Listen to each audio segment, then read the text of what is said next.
So moving on to Germany, we all know Germany. Germany is very good at record keeping. They have 7 different types of archives where genealogical information may be stored. You have the States Archives, you have the German Center for Genealogy, the archives outside of Germany, because Germany, used to include Poland, Lithuania, Austria, and some other countries. You have your civil registration in your town archives. You have your church and parish archives, and then you have your historical or genealogical societies, which have their own archives. And again, many of these vital records are already microfilmed and available on Family Search, either indexed or imaged. And so you might want to start there as you're doing your research. So where do you start if you're unfamiliar with the German archives? Again, the Family History Guide or a Family Search Wiki are good good locations to search to get the basic information about what you might find in specific archives. So the National Archives or the Das Bundesarchiv is not one of those places where you're going to find many genealogical records. It's mostly state records, statistical records, information such as that, and not specifically names of individuals. But when you get to the States Archives or the Landesarchives, this is where you're going to find your records for the towns and the churches. So I just gave you a couple examples: the Baden-Württemberg, Rhineland-Pfalz, North Rhine-Westphalen archives, but each state has their own archive online. So what you want to do is in Google, you'll type in the German state and then Landesarchiv, and that will send you to the archives links. And many of the larger state archives have several regional or local archives under them. So you have these sub-archives that are available.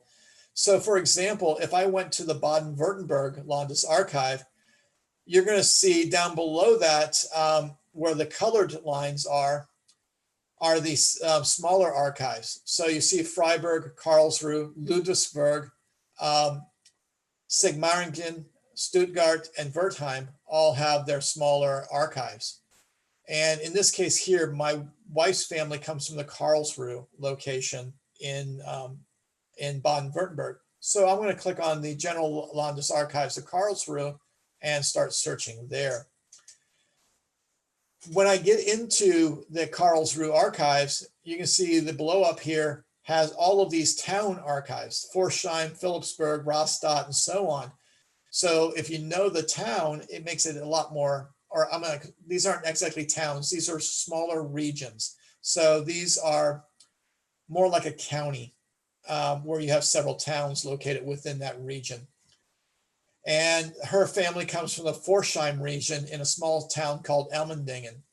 So I can click on Forchheim and in the search box, type in Ellmendingen, and I will get the records available.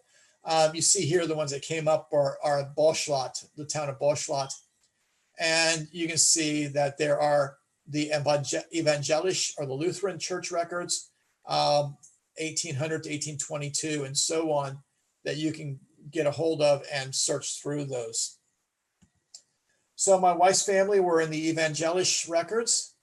And this is an example of one of the church records here. And in the column over here are the last names. So you see Augenstein in the right-hand column, and then down below that, Lindemann.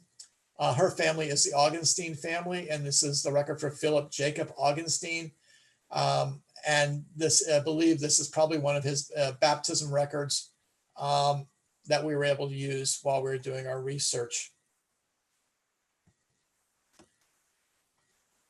And maybe your family came from, the larger area of Prussia, that's now Poland. So you want to go look in the Polish archives to see if they have the German collections. And in Poland, there are several archives that have specific German record collections. So I've got, 2 of them listed here, the Polish National Archives.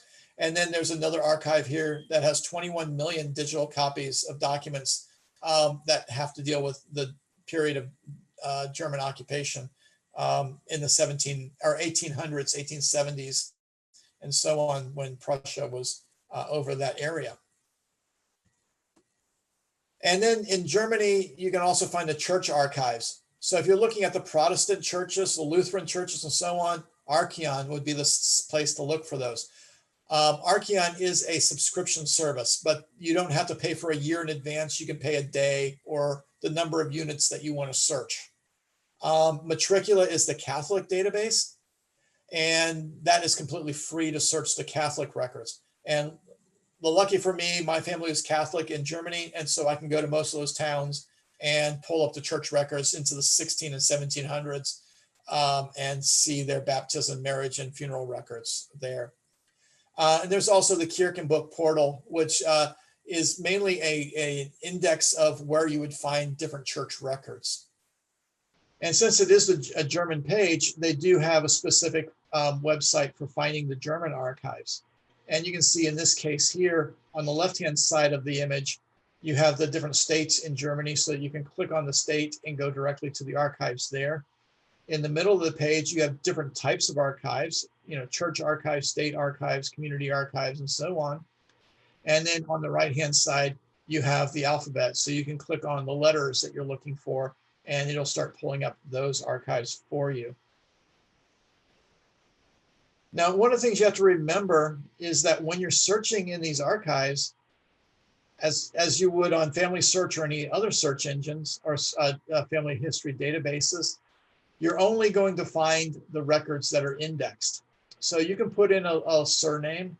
And in this case here, I put in Wessner, which is one of my wife's family lines. And I was able to find, several different types of records for different individuals with the name Wessner. But again, these are only the ones that are indexed. There's a lot more that are out there that are not indexed that you might be able to find records for. You just have to search through them a little bit more.